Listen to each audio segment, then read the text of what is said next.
Está bien bueno aquí adentro. Tenía miedo que iba a estar frío, pero gracias a Dios estamos bien calentitos adentro. Y qué bueno, ¿verdad? Aparte del calor cristiano que tenemos unos para con otros, también está la calefacción física que nos hace bien. Juan capítulo 14. Para iniciar, Juan capítulo 14. Leeremos un par de versículos para iniciar y presentar el tema. Y luego pasaremos la mayor parte del tiempo leyendo de las cartas del apóstol Pablo. Pero algo que yo aprendí hace años de un amigo pastor, usted lo conoce, el pastor Nash, es tratar de siempre iniciar con las palabras de Cristo. En cuanto yo pueda hacerlo, trato de hacerlo para presentar el tema, porque las palabras de Cristo, mis hermanos, son muy importantes, ¿verdad? Y casi cualquier tema que uno vaya a predicar puede encontrar su origen en lo que Cristo enseñaba en su ministerio terrenal. Y así es, en Juan 14, versículos 19 y el versículo 20, que dice de la siguiente manera: aún un poquito, y el mundo no me verá más, pero vosotros me veréis, porque yo vivo y vosotros también viviréis. En aquel día vosotros conoceréis que yo estoy en mi Padre, y vosotros en mí, y yo en vosotros. Oremos. Padre Celestial, nos acercamos a tu palabra humildemente, entendiendo, Señor, que somos hombres y mujeres salvados por la gracia del Señor. Y si no fuera por tu gracia, Señor, ni estaríamos de pie en esta mañana, mucho menos tendríamos la esperanza de la vida eterna. Pero, Señor, por tu gracia, por tu misericordia, por tu gran amor para con nosotros, nos has salvado, nos has perdonado, nos has dado un nuevo camino por delante y una nueva vida. Señor, tú sabes el pensamiento que traigo en mi corazón, el tema que quisiera exponer, Señor, que yo espero que sea de bendición para mis hermanos y, Señor, de todas formas que lo pueda bendecir y ayudar, exhortar, edificar en sus vidas espirituales. Así que dame fluidez de pensamiento para poder expresar bien la palabra de Dios, y te lo ruego en el nombre de Cristo Jesús. Amén y amén. Pueden tomar asiento, mis hermanos. Muchas gracias. Una de las hermosas promesas que Cristo les dio a sus seguidores es que ellos vivirían a causa de Él, ¿verdad? Así dice verso 19. Porque yo vivo, vosotros también viviréis. Ahora, Él dijo eso antes de su crucifixión. Ahora sabemos que Él fue crucificado, tal como profetizó. Duró 3 días y 3 noches en el sepulcro.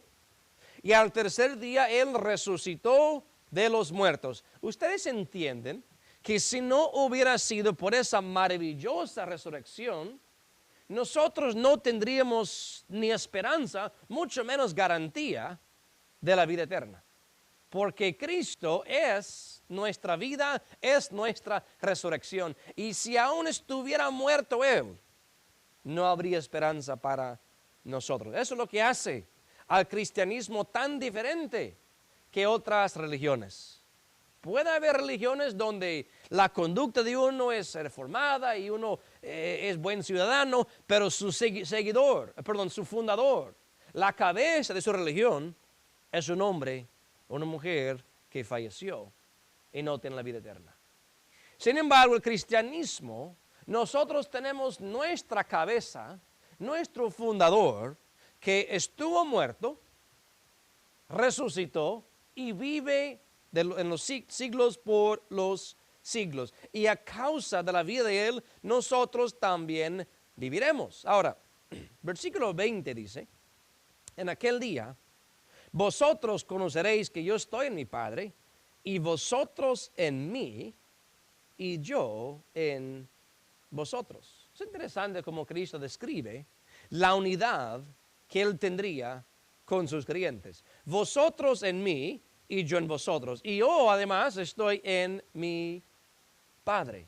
Tal vez la mente humana no puede comprender por completo todo lo que Cristo quiso enseñar con esto. Pero yo creo que a nivel muy superficial podemos entender que Cristo explica la tremenda unidad que Él tiene con sus creyentes. Y no solamente eso, nosotros tendríamos un hermoso regalo de parte de Él que se llama el Espíritu Santo. Miren en versículo 26, por favor, Juan 14, 26. Mas el Consolador, el Espíritu Santo, al cual el Padre envía en mi nombre, Él os enseñará todas las cosas y os recordará todas las cosas que os he dicho. Ahora, es importante entender el papel del Espíritu Santo en el contexto de lo que Cristo prometió. Cristo había prometido estar con sus discípulos. Ahora, no está hablando físicamente de Él, porque imposible sería que Cristo estuviera con todos sus discípulos físicamente al mismo tiempo. Es más, sabemos que Él ascendió a los cielos.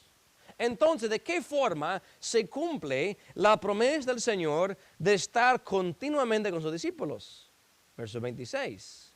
El Padre enviará al Espíritu Santo como en mi nombre. Es decir, Él es el cumplimiento de lo que yo les he dicho. Esa promesa de mi estadía perpetua con vosotros es cumplida por la venida del Espíritu Santo. Y esa estadía deben entender que es eterna. Juan 14, verso 17. 16 y 17. Y yo rogaré al Padre y os dará otro Consolador para que esté con vosotros para siempre. Al Espíritu de verdad, al cual el mundo no puede recibir, porque no le ve, ni le conoce. Mas vosotros le conocéis porque está con vosotros y será en vosotros. Mateo 28, un pasaje más de introducción, luego les presento lo que es el tema central en esta mañana. A la verdad no creo que sea nada nuevo, todos seguramente han escuchado esta verdad, esta doctrina, pero quiero presentarla de varias formas en esta mañana. Mateo 28, versículo 20. Las últimas palabras de Cristo antes de ascender al cielo. Dicen, enseñándoles que guarden todas las cosas que os he mandado. Y aquí, yo estoy con vosotros todos los días hasta el fin del mundo. Amén. Ahora, comparando esto con lo que dijo en Juan 14, ¿de qué manera Cristo estaría con sus discípulos todos los días hasta el fin del mundo? A través del Espíritu Santo. Intitulé este mensaje, Cristo vive en mí. Lo digo para mi persona, lo pueden decir también para ustedes. Cristo vive en mí. Cantamos hace un momento, cuán glorioso el cambio operado en mi ser, viniendo a mi vida el Señor. Hay otro cántico que dice, Cristo habita en mi corazón.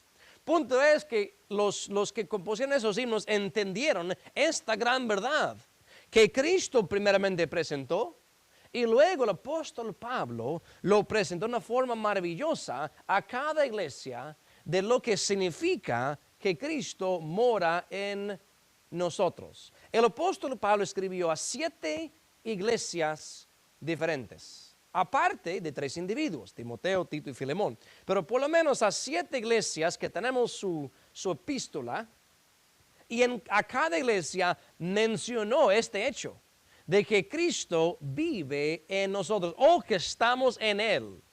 Viene siendo el mismo pensamiento, que nos habla de la unidad entre Cristo y sus creyentes. Hay mucho que podemos aprender con analizar el tema en las cartas paulinas a las iglesias. Que vamos a ir a Romanos, iremos a la carta de cada iglesia, Romanos, Corintios, Gálatas, Efesios, Filipenses, Colosenses y Tesalonicenses. Exacto, 7 cartas, mirando por lo menos un pasaje, a veces varios, donde Pablo menciona esta verdad que Cristo primeramente enseñó, de que Cristo mora en nosotros o que nosotros estamos en Él, y ver qué aplicación hay para el creyente, qué fuente de ánimo hay para nosotros. Romanos 6, versículos 11 y 12.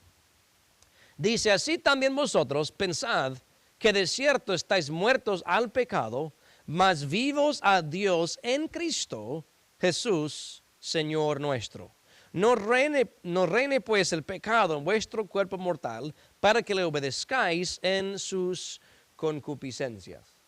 Pablo aconseja, dice, pensad que somos muertos al pecado y vivos a Dios, pero ¿en cómo? En Cristo Jesús, Señor nuestro. Pero todo esto es una comparación. Mira cómo dice verso 11, así también vosotros. Lo que Pablo explica en los versículos anteriores es cómo Cristo murió al pecado una sola vez. Así dice versículo 10, porque al haber muerto al pecado murió una vez, mas el vivir a Dios vive. Ahora sabemos que Cristo era perfecto.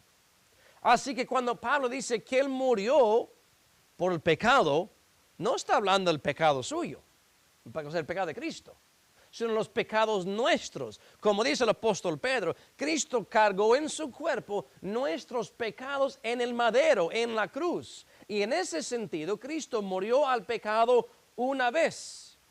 Ahora, ¿hay alguien aquí que está esperando que muera de nuevo por los pecados? No, Jesús ya lo hizo. Murió, sepultado, resucitó al tercer día. No hay necesidad de matar a Cristo, que Cristo muera otra vez por los pecados. Y la comparación es esta. Como Cristo murió al pecado una sola vez, el creyente debe de considerarse muerto al pecado, dice el versículo 11. Ahora, a veces hay pequeñas palabras que hacen gran diferencia. Especialmente en las cartas paulinas, él hace mucha diferencia entre varias frases. Por ejemplo, muerto al pecado es una cosa buena o mala. Buena. Muerto en pecado, buena o mala. Mala. Pequeña palabra hace gran diferencia.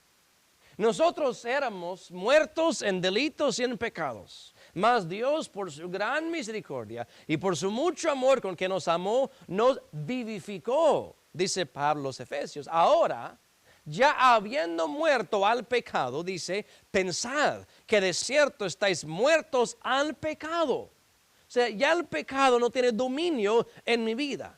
Y ahora estoy vivo a Dios en Cristo Jesús, Señor nuestro. La aplicación práctica para el creyente es que el pecado no debe reinar en nuestro cuerpo mortal para que le obedezcamos, dice el versículo 12.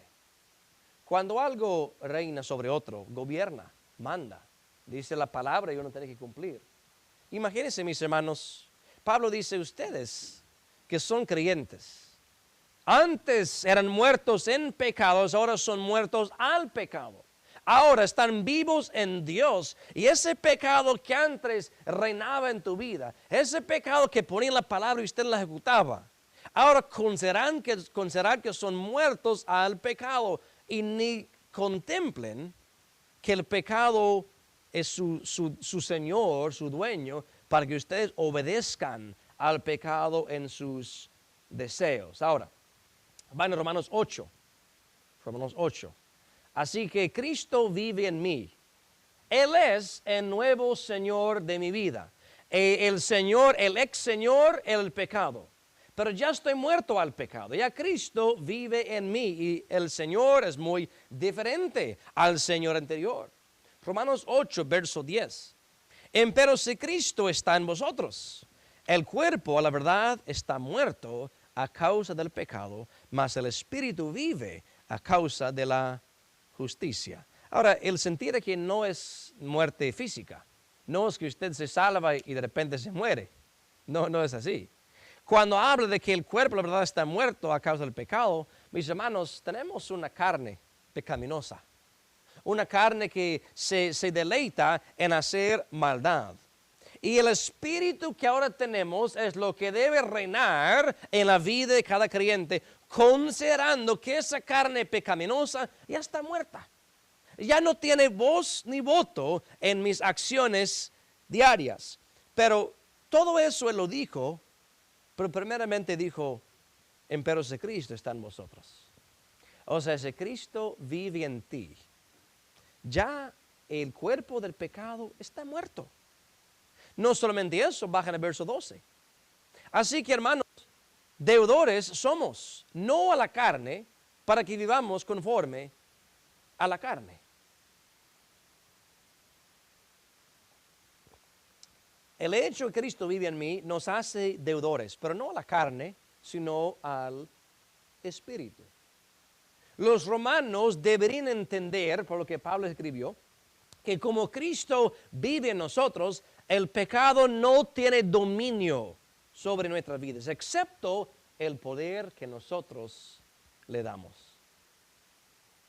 Cuando nosotros no consideramos nuestros cuerpos muertos al pecado, cuando volvemos a despolvar ese esqueleto del viejo hombre en nuestra vida, estamos dándole poder a algo que no tiene poder, no tiene voz ni voto, pero nosotros le damos el poder cuando vivimos en la carne. Y los romanos deberían entender, porque Pablo les escribió, que somos deudores al Espíritu, para vivir conforme al Espíritu. ¿Por qué? Porque si Dios en su infinita gracia nos salvó, la carne lo que iba a hacer era condenarnos, es arrastrarnos directo al lago de fuego. No soy deudor a la carne. La carne no me hizo ningún bien. El Espíritu de Dios es lo que me salvó. Tenemos una deuda, no para recibir la salvación. No es que, si pago esa deuda ya soy salvo. No, no. A causa de la salvación, el deber es vivir conforme al Espíritu. Así que eso es Cristo en nosotros en la carta de Romanos. Ahora, Corintios, capítulo 6, 1 Corintios, capítulo 6, a cada carta, y esto no es sorprendente, en las cartas paulinas muchas veces se le escribía consejos paralelos a las iglesias, y esto es lógico, ¿verdad? Porque si es verdad para los filipenses, también lo será para los colosenses. Ahora, a veces él trataba con problemas muy específicos. Por ejemplo, hay problemas en Corinto que no aparecen en Galacia. Y hay problemas en Tesalónica que no estaban en Roma. Así que a veces enseñanza muy específica. Pero en cuanto a exhortación, enseñanza y doctrina, encontramos mucho paralelo en las cartas paulinas. Capítulo 6 de Corintios, versículos 15 al 17. ¿No sabéis que vuestros cuerpos son miembros de Cristo? ¿Quitaré pues los miembros de Cristo y los haré miembros de una ramera? Lejos sea. ¿O no sabéis que el que se junta con una ramera es hecho con ella un cuerpo? Porque serán, dice, los dos en una carne. Pero el que se junta con el Señor, un espíritu es. Nuestros cuerpos son miembros de Cristo. El que se junta con el Señor es un espíritu, dice verso 7. Ahora, bajan 19 y 20.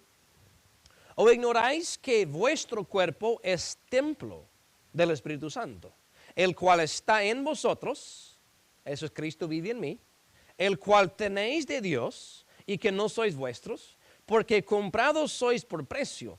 Glorificad pues a Dios en vuestro cuerpo y en vuestro espíritu, las cuales son de Dios.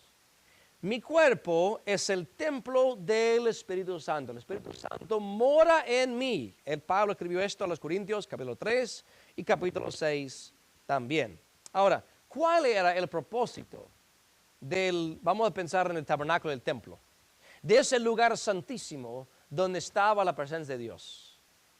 De proveer un ambiente adecuado para la gloria de Dios. Y ese lugar era especial. Ese lugar era sagrado. Ese lugar era limpio. De la misma forma, nuestros cuerpos como templos del Espíritu Santo sirven para proveer un ambiente adecuado para el Espíritu Santo de Dios, específicamente glorificar a Dios en nuestro cuerpo y en nuestro espíritu. Ahora, cantamos asomendo comprado por sangre de Cristo, con gozo al cielo yo voy. Fue una compra legítima. Una compra legítima.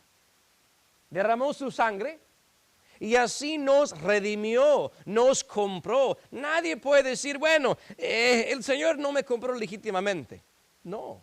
Si usted es salvo porque creyó en Cristo Jesús como Señor y Salvador, como el único camino a la salvación, Cristo te compró legítimamente con su sangre. Ahora, como pertenencia de Él, el deber es glorificarle en cuerpo y en espíritu. Ahora, cuando pecamos, estamos usando nuestros miembros cuyo propósito legítimo es agradar a Dios para algo que le deshonra. Algo que fue obtenido con el único propósito de glorificar a Dios, le estamos dando otro uso. Cada quien ha pensado tal vez algún electrodoméstico, alguna herramienta en casa que compró con un fin. Y usted lo compró para ese fin. Y de repente alguien, saber cómo le surgió, decidió usarlo para un fin diferente. Y uno dice, ¿cómo te atreves? Dice, ¿de qué estás hablando? Bueno, un pequeño ejemplo, ¿eh? Para que entiendan. Imagínense que una señora va y compra unas toallas bien bonitas para la cocina. Y son toallas de cocina. Y uno va y dice, bueno, es una toalla, agarra y usa para limpiar el inodoro. ¿Y lo vuelve a la cocina? Ah, no. Un gran error. Porque esa toalla no fue comprada con ese fin. Es más, el fin que le diste no conviene para la cocina. Fue inapropiado. Pensemos, mis hermanos, como Pablo dice, nosotros fuimos comprados para glorificar a Dios. Y cuando usamos nuestros cuerpos y nuestras mentes, nuestros espíritus, para algo que le deshonra, no solamente no estamos cumpliendo el propósito por el cual fuimos comprados, sino estamos deshonrando al Señor que nos impulsó. O sea, esto debe impulsarnos a la santidad, no queriendo convertir nuestros miembros en instrumentos de justicia, porque al fin y al cabo, ¿qué dice el verso 15? ¿No sabéis que vuestros cuerpos son miembros de Cristo? Imagínense tomar algo tan sagrado como el nombre de Cristo, como el brazo santo de Cristo, y cometer algún pecado con ese brazo. Lejos sea el pensamiento. Y Pablo quiere hacer hincapié a los corintios de qué es lo que significa que Cristo vive en mí. Yo estoy utilizando los miembros de mi cuerpo para agradar a Dios, para glorificar a Dios. Y cuando lo uso de forma no apropiada, estoy deshonrando los mismos miembros del cuerpo de Cristo. Capítulo 12 también de Corintios y su versículo 27. Cristo vive en mí. Capítulo 12, verso 27. Pues vosotros sois el cuerpo de Cristo y miembros en parte. No lo vamos a leer todo el capítulo, pero ustedes conocen el contexto. Pablo explica aquí cómo cada miembro en la iglesia tiene un don y una función en el cuerpo. Habla de la oreja, habla del pie, habla de la nariz, habla del ojo, habla de todo eso, ¿verdad? Que tiene un propósito que cumplir. Y nos enseña que nos necesitamos el uno al otro. Todo el cuerpo no es un oído, todo el cuerpo no es un ojo, todo el cuerpo no puede ser un pie. Todo el cuerpo funciona porque hay diferentes miembros con diferentes funciones y diferentes dones. También Pablo nos enseña que nadie es superior ni inferior. El ojo no puede decir, bueno, yo soy, mira que estoy arriba en la cabeza, yo no soy como una uña del dedo ahí abajo. No. No hay superioridad ni inferioridad en el cuerpo de Cristo, porque Cristo está donde? En todos los creyentes.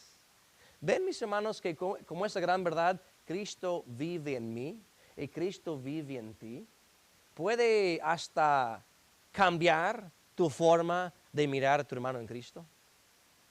Porque aquel hermano, aquella hermana, tiene el mismo Cristo en su ser como yo tengo. Y para yo despreciar o menospreciar a ese hermano porque no lo veo tan importante en la iglesia, estoy deshonrando a una persona por quien Cristo murió. Peor de ahí, estoy deshonrando al Cristo que mora en él. Ahora, al pensar en esto, debe quitar cualquier disensión en la iglesia. Miren versículo 25. Para que no haya desavenencia en el cuerpo, sino que los miembros todos se interesen los unos por los otros. Cuando yo entiendo que Cristo vive en mí y que Cristo vive en ti, y tengo esa mentalidad, yo hacerte algún bien, lo estoy haciendo como al Señor. Si el Señor estuviera aquí, yo lo invitara para mi casa. Yo le brindo una gran cena. Si el Señor estuviera por aquí, tuviera alguna necesidad que, se le murió el camello, necesita transporte, yo le proveo uno, porque el Señor. ¿Ok? Cristo vive en ti, Cristo vive en mí. Cuando entiendo eso, lo tomo de la esfera abstracta y lo traigo a la práctica y digo, si Cristo mora en mi hermano, quiero tratar a mi hermano o mi hermana en Cristo como si fuera el mismo Señor, porque el mismo Señor mora en ellos como en mí también. Así que muy, muy práctico esta verdad que Cristo vive en mí. 2 Corintios capítulo 4. Ahora quiero decirles, cuando yo digo que Cristo vive en mí, no estoy diciendo que un doctor puede disecar mi cuerpo y al seccionarlo busca ahí dónde está Cristo. No lo vas a encontrar. No es nada físico que estamos hablando.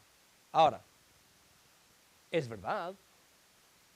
Tiene efecto, por ejemplo, para que entienda, la experiencia, la destreza que uno tiene en cualquier campo, sea en deportes, o sea en la mecánica, o que sea en la carpintería, o sea en la electricidad.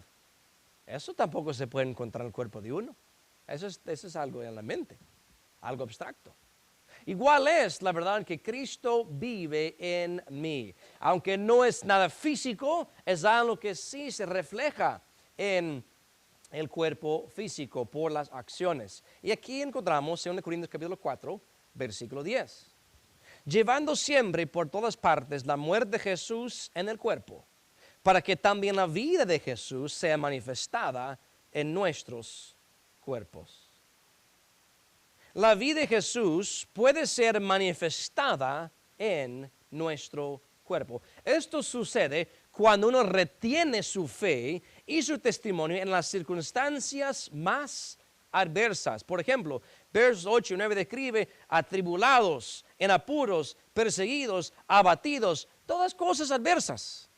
Y aún así, yo no he dado la espalda a Dios. Aún así, yo brillo en la oscuridad. Aún así, llevando en mi cuerpo la muerte de Jesús, puedo manifestar la vida de Jesús en mi cuerpo. Ahora, cuando brillamos en la oscuridad, cuando dejamos brillar la luz de Cristo en nuestro ser, estamos manifestando al Cristo que mora en nosotros. El que está en nosotros es hecho visible a los demás. El mundo no puede ver a Cristo adentro de ti por sí. O sea, no puede ser, bueno, abre un agujero y ahí está Cristo. No, por las palabras, por las acciones, por las actitudes. Pablo dice, podemos manifestar a Cristo, su vida, en nuestros cuerpos. Cada vez que yo actúo como el Señor actuaba, en X situación, estoy haciendo manifiesta la vida del Señor Jesús. Gálatas capítulo 2. Gálatas capítulo 2, verso 20. Esto fue un versículo de memoria para los jóvenes hace un par de semanas. O la semana pasada fue, ¿verdad? Domingo pasado, sí.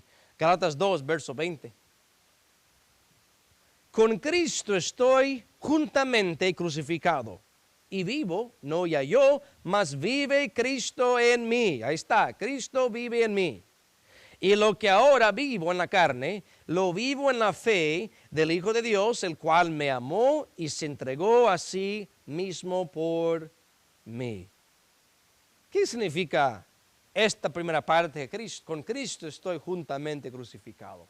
Uno va a decir, bueno, yo ni siquiera estaba vivo cuando Él murió, mucho menos he experimentado una crucifixión. Bueno, les dije a los jóvenes la semana pasada, vayan a Romanos 6, lo hermoso de Pablo es que muchas veces toca un tema en varios libros y pone más explicación y más descripción de dicho tema. para que tengamos un entendimiento más amplio. Romanos 6, verso 6 dice, sabiendo esto, que nuestro viejo hombre, si usted es mujer, quiere pensar vieja mujer, está bien, juntamente fue crucificado con él. ¿A qué leímos en Gálatas 2:20? Con Cristo estoy juntamente crucificado. Aquí dice, el viejo hombre fue juntamente crucificado con él para que el cuerpo del pecado sea deshecho, a fin de que no sirvamos más al pecado. No es mi cuerpo físico que fue clavado a la cruz ahí con Cristo. Es el viejo hombre, el cuerpo del pecado. Pero también en los Colosenses Pablo escribió acerca de esta crucifixión. Colosenses 2. Colosenses 2.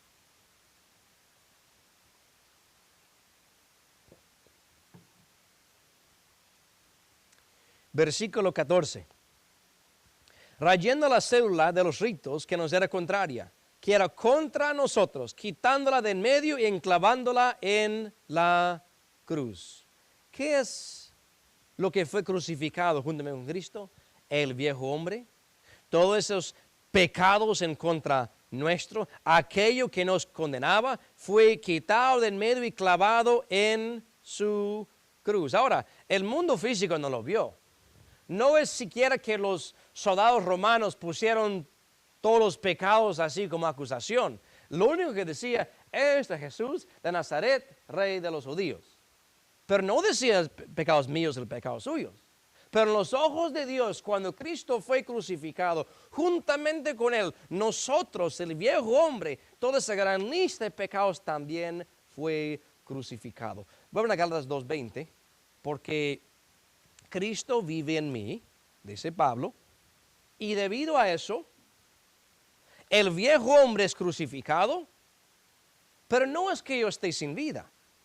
Dice, vivo, y lo que ahora vivo en la fe, en la carne, lo vivo en la fe del Hijo de Dios, el cual me amó y se entregó a sí mismo por mí. Esto implica una transformación del viejo hombre al nuevo hombre. 2 Corintios 5:17, de modo que si alguno está en Cristo, nueva criatura es, las cosas viejas pasaron, y aquí todas son hechas nuevas. Cristo vive en mí, una transformación ha pasado. El viejo hombre ha sido crucificado, el viejo Señor ha sido quitado y ya hay un nuevo Señor de mi vida. Y este Señor me amó y se entregó a sí mismo por mí. Esto es la cruz. Es un gran impulso el saber que Cristo lo sufrió todo. El sufrimiento del Calvario, desde antes de crucificado hasta durante la cruz, esas horas, el escarnio del mundo, las burlas y todo lo físico, incluso el desamparo del Padre. Dios mío, ¿por qué me ha desamparado? Clamaba Cristo de la cruz. Todo eso lo sufrió. ¿Por qué? Para darnos una nueva vida. Dice Pablo, lo vivo en la fe del Hijo de Dios, el cual me amó y se entregó a sí mismo por mí. Cristo vive en mí. Ahora hay una gran transformación que ha pasado. Efesios 3. A los Efesios Pablo hablaba de esta verdad que Cristo habita en mí. Y aquí específicamente, Cristo habita en mi corazón. Efesios 3, versos 14 al 19. Por esta causa doblo mis rodillas al Padre de nuestro Señor Jesucristo, del cual es nombrada toda la parentela en los cielos y en la tierra, que os dé conforme a las riquezas de su gloria, el ser corroborados con potencia en el hombre interior por su espíritu, que habite Cristo por la fe en vuestros corazones, para que arraigados y fundados en amor, podáis bien comprender con todos los santos cuál sea la anchura y la longura y la profundidad y la altura, y conocer el amor de Cristo, que excede a todo conocimiento, para que seáis llenos de toda la plenitud de Dios. Pablo oraba por sus hermanos que fuesen fortalecidos por el Espíritu, que ese hombre interior fuese corroborado, hablando del hombre nuevo, ¿verdad? Y al ser así, seremos arraigados y fundados en amor. Hemos visto árboles grandes, especialmente ahí donde vivo yo, a veces cuando hay mucha nieve, mucho viento. No es que se quiebra el árbol, eso pasa. Pero a veces literalmente se desarraiga el árbol y se va, pero con todo. Y se ve ese grandes raíces, una bola de raíces que literalmente está trastornado. Se ha desarraigado del suelo a que estaba arraigado, dando a entender que el suelo no era suficientemente firme. Aunque había raíces, el suelo no era suficientemente firme. El que es arraigado y fundado en Cristo, en amor específicamente, es lo que Pablo dice en el contexto de que Cristo habita en nuestro corazón. ¿Cómo funciona esto? Bueno, cuando yo estoy arraigado y fundado en Cristo, cumpliremos los dos mandamientos grandes que Cristo nos dio. ¿Cuáles son? Muy bien, hoy vamos a leer, pero ya lo saben. Mateo 22, le preguntaron al Señor, ¿verdad? Tentándole, Maestro, ¿cuál es el mandamiento más grande de la ley? Dice, bueno, primeramente, amarás al Señor Dios con todo tu corazón, mente, fuerzas, etcétera, etcétera. Y el segundo, aunque no me preguntaste, es semejante. Amarás a tu prójimo como a ti mismo. De estas dos dependen toda la ley y los profetas. O sea, sumariamente diciendo, amas a Dios, amas a tu prójimo y vas a cumplir toda la ley. Pablo dice, cuando Cristo habita en su corazón será arraigado y fundado en amor. ¿Qué significa esto en la vida práctica? La raíz de nuestras acciones y palabras será el amor de Cristo que es derramado en nuestros corazones. Interesante. Aquí hay regado en amor. Hay otra raíz, creo que lo mencionamos el miércoles pasado. Hay una raíz de amargura en Hebreos 12 que contamina a la gente, que contamina los pensamientos, contamina las acciones, contamina toda tu perspectiva.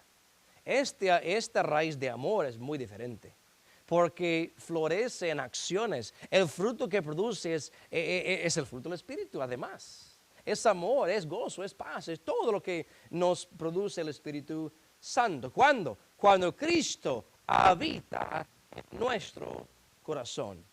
Cuando Él habita en nuestro corazón, mis hermanos, entonces somos capaces de mostrar un amor que es, bueno, dice Pablo, excede todo conocimiento, verso 19. Ok, pensemos en esto. ¿Por qué de tal manera amó Dios al mundo? Juan 3:16, ¿verdad?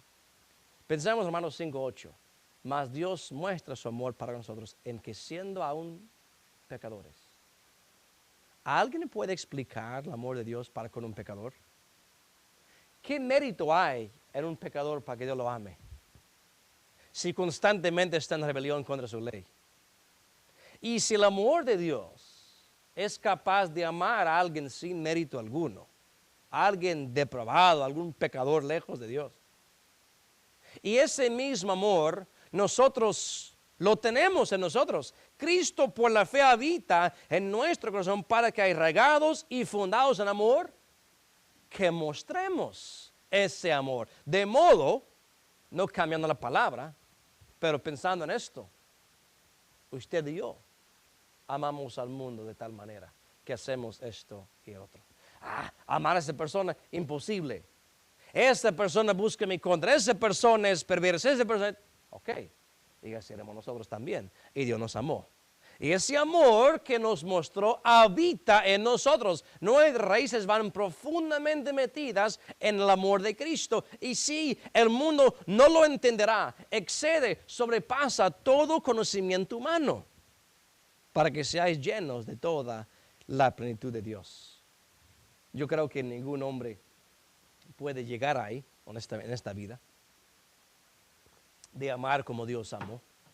Unos hombres llegaron cerca, Pablo, Esteban, orando por los que los mataban. Hombres que llegaron cerca, ¿verdad? demostrar ese amor de Cristo. Pero es la meta para cada uno de nosotros. Fundados, arraigados en el amor de Cristo. Él habita en nosotros. Filipenses 1. La quinta iglesia a la cual Pablo escribió. De esta idea de Cristo habita en mí. Filipenses 1, 20 y 21. Conforme mi mira y esperanza, que en nada seré confundido. Antes bien, con toda confianza, como siempre. Ahora también será engrandecido Cristo en mi cuerpo, o por vida o por muerte. Porque para mí el vivir es Cristo y el morir es ganancia. Pablo escribió esta carta estando encarcelado, en persecución, y no en una cárcel pues de 4 o 5 estrellas, no, hombre, donde andaban ratas y comida bien pobre, frío, suciedad, etcétera, etcétera. Muy diferente a las cárceles de hoy en día. Y aún así Pablo está gozoso.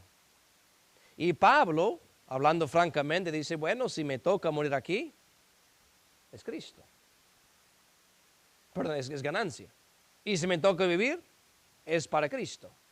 Pablo esperaba que Cristo fuese engrandecido en su cuerpo. Ahora bien, no está ahí muy explícitamente, pero está el pensamiento ahí. Si Pablo quería que Cristo fuese engrandecido en su cuerpo, ¿qué significa? Que Cristo estaba en su cuerpo. Porque no puedes engrandecer una cosa que no está ahí. El hecho que Cristo vivía en él, como decían los romanos, Corintios, Gálatas, Efesios, dice a los filipenses, quiero engrandecerlo. Quiero engrandecerlo. ¿Engrandecerlo en qué manera? Bueno, que mi vida y mi cuerpo sea como una lupa para magnificar al Señor. ¿Quiénes no han hecho eso, verdad? Una cosa, tal vez unas letras muy pequeñas en algún libro, tal vez por la edad, agarrar una lupa. Lo que antes casi no se podía ver, ahora se ve más grande. Ahora hay quienes ponen las lupas ahí en sus anteojos, pero es la misma idea, ¿verdad? Engrandeciendo algo que antes no se podía ver mucho. Cuando Pablo dice, quiero engrandecer a Cristo en mi cuerpo, está diciendo, Cristo está ahí, Él habita en mí. Y el propósito de mi vida es magnificar al Señor. Y Pablo entendió que tanto con su vida como con su muerte podía engrandecer al Señor.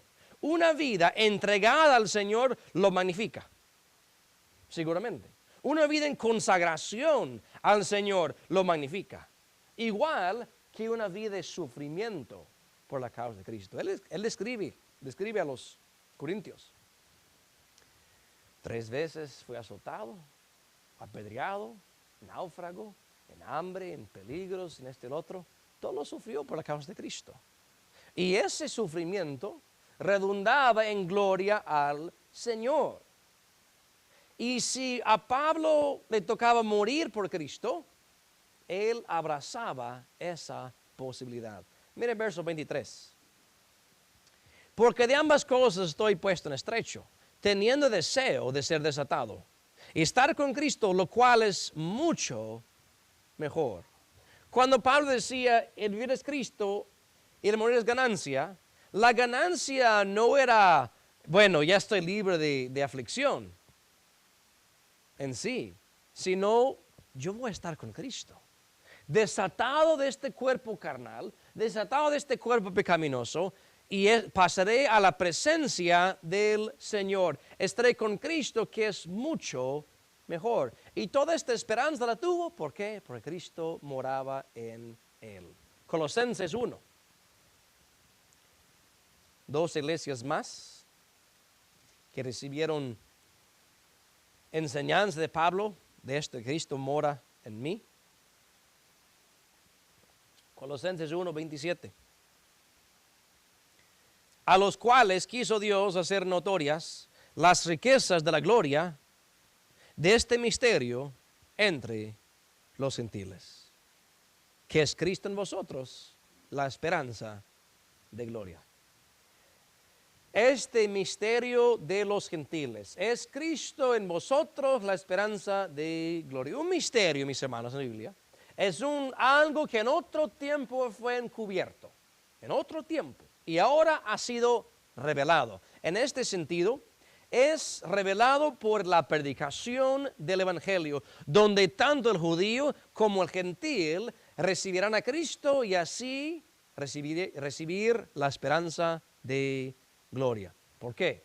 Romanos 3:23, por cuando todos pecaron están destituidos de la gloria de Dios. O sea, por ley, yo soy un pecador destituido, alejado de la gloria de Dios. Pero el misterio de Cristo, revelado por la predicación de Pablo y los apóstoles, es que tanto los judíos como los gentiles pueden recibir la esperanza de gloria. Ahora, ¿cómo pasa eso? Cuando entra Jesús en nosotros. Dice este misterio en los gentiles que es Cristo en vosotros. Muy clave. Porque si no está Cristo en nosotros, no hay esperanza de gloria. Literalmente, piénsenlo. Si alguien dice, bueno, yo quiero el cielo, quiero la gloria, pero Cristo no lo conozco, no lo reconozco, no es el Salvador, no es el Mesías. Ok, entonces, ¿en qué estás basando tu esperanza?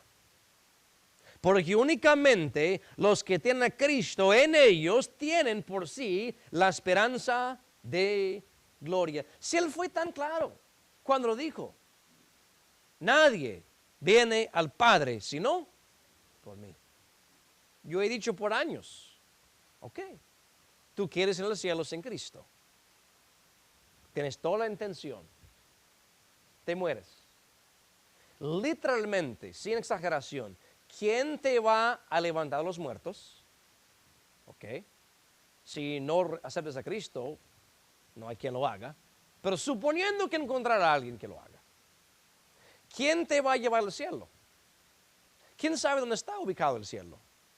¿Quién tiene el transporte para poder llevarte al cielo? Únicamente el Hijo de Dios, que es la resurrección y es la vida y sabe el camino al cielo porque es el camino.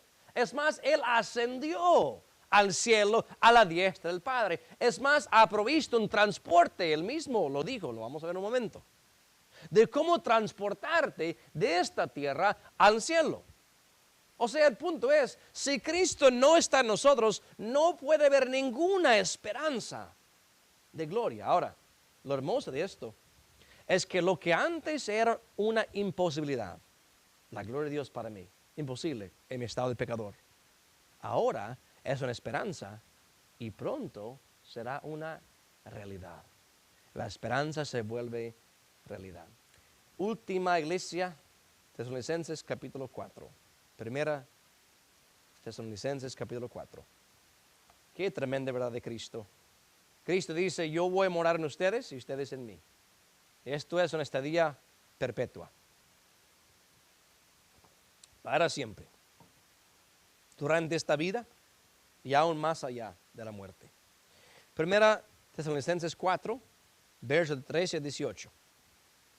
Tampoco, hermanos, queremos que ignoréis acerca de los que duermen, que no os entristezcáis como los otros que no tienen esperanza.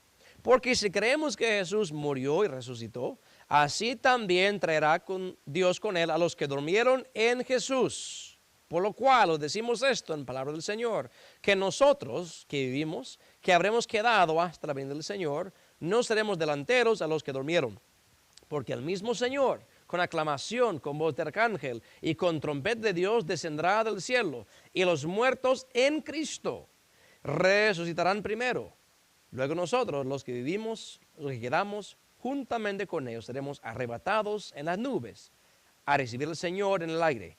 Y así estaremos siempre con el Señor. Por tanto, consolaos los unos a los otros en estas palabras.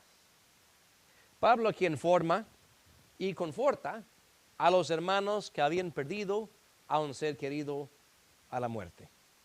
Yo creo que todos nosotros somos partícipes de esto. Hemos visto la muerte de algún familiar, amigo, hermano en la fe, ¿verdad?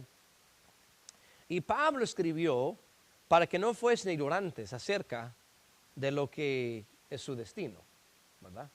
Algunos equivocadamente pensaron de que, bueno, se murieron antes de que viniera Cristo, van a perder la estadía en el cielo. Ah, qué triste, qué tremendo hermano, qué tremenda hermana, pero no perseveró hasta el final, o sea, no sobrevivió y ha perdido. Pablo dice, no se preocupen por eso, no se preocupen. Es más, no deben entristecerse como los otros que no tienen esperanza. ¿Qué leemos en Colosenses? Cristo en vosotros, Cristo en mí, la esperanza de gloria. Y aun cuando fallece un hijo de Dios en quien Cristo habita, dice Pablo aquí, falleció, pero no es que ya no tiene esperanza. Otras gentes no tienen esperanza. Los hijos de Dios, sí. Porque en la venida del Señor, ellos serán los primeros que van a ser resucitados. Así dice el versículo 15. No seremos delanteros, no vamos a ir delante a los que durmieron. Verso 16 al final, y los muertos en Cristo resucitarán primero.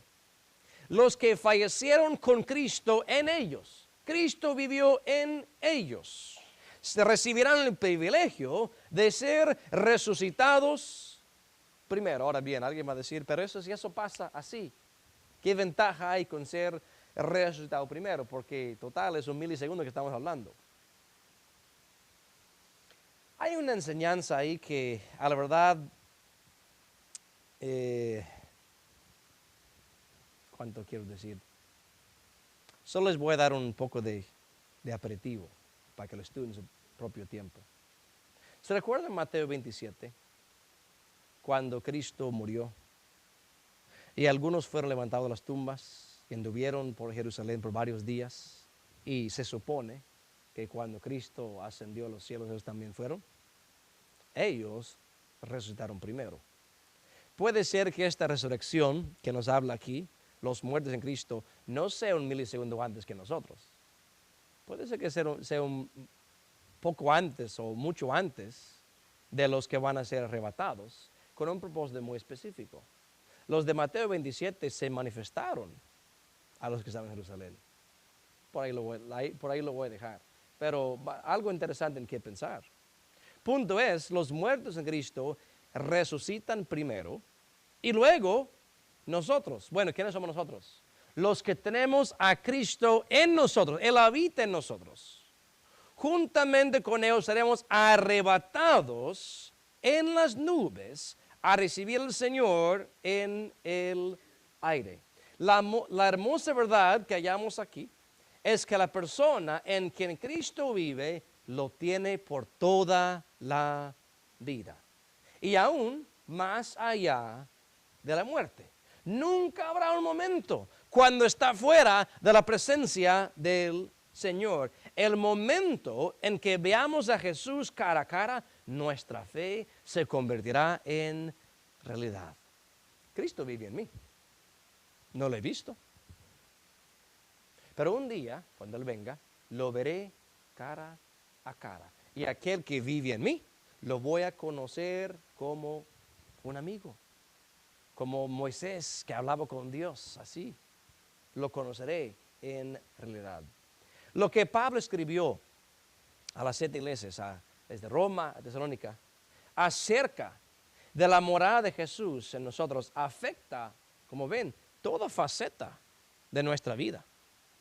Afecta nuestro diario andar, afecta nuestra conversación con los hermanos, afecta nuestra actitud en la iglesia local y aún hasta nuestra eternidad. Porque te digo, si Cristo no muere en ti, no hay esperanza de gloria. Termino con esto. 2 Corintios capítulo 13, último versículo. Nunca ha sido mi costumbre tratar de hacerles dudar de su salvación. Yo supongo que aún las personas que lo hacen, tienen buenas intenciones, pero no puede aprobar el método de cuestionar una salvación verdadera. Pero permíteme terminar con lo que Pablo exhorta aquí. Capítulo 13, verso 5, y con esto terminamos. Examinaos a vosotros mismos. Examinaos a vosotros mismos. Iglesia de Corinto, Iglesia de Roma, Iglesia Bautista Bíblica, examinaos a vosotros mismos. ¿Sí estáis en fe? Esa es la pregunta. ¿Estás en fe? ¿Tienes fe?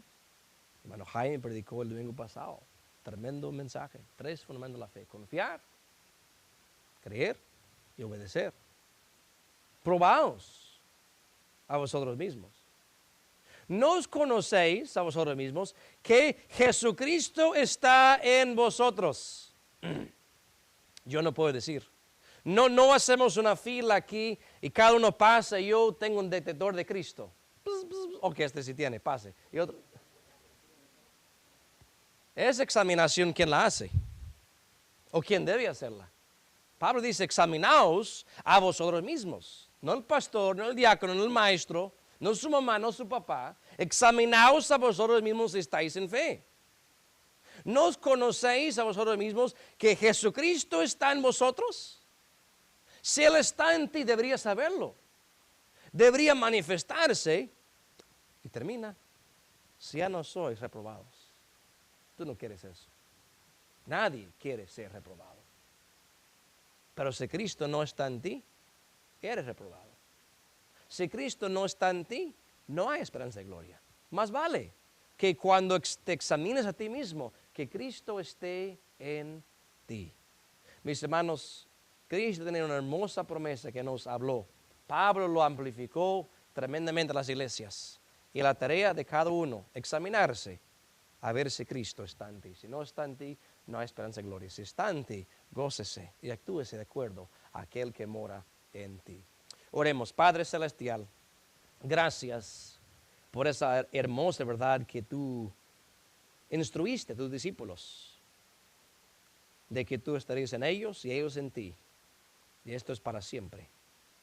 Luego inspiraste al apóstol Pablo de escribir a cada iglesia de esta hermosa verdad de que Cristo está en nosotros. Más que una verdad teológica, es una verdad muy práctica que nos conduce a la santidad, nos conduce a la confraternidad, nos conduce al amor de Cristo, nos conduce a la esperanza de gloria, nos conduce a la esperanza bienaventurada de que tú vienes por tu iglesia. Padre, te ruego que cada día que nos levantamos, cada día que nos das vida en tu gracia, que nos acordemos que Cristo vive en mí y que esa verdad moldee nuestro carácter, nuestras palabras y acciones durante ese día. Padre, gracias, Señor, por tu morada permanente en nosotros. Ayúdanos a vivir de acuerdo a ese alto nombre de aquel que murió por nosotros. Y te lo pedimos en el nombre de Cristo Jesús, Señor nuestro.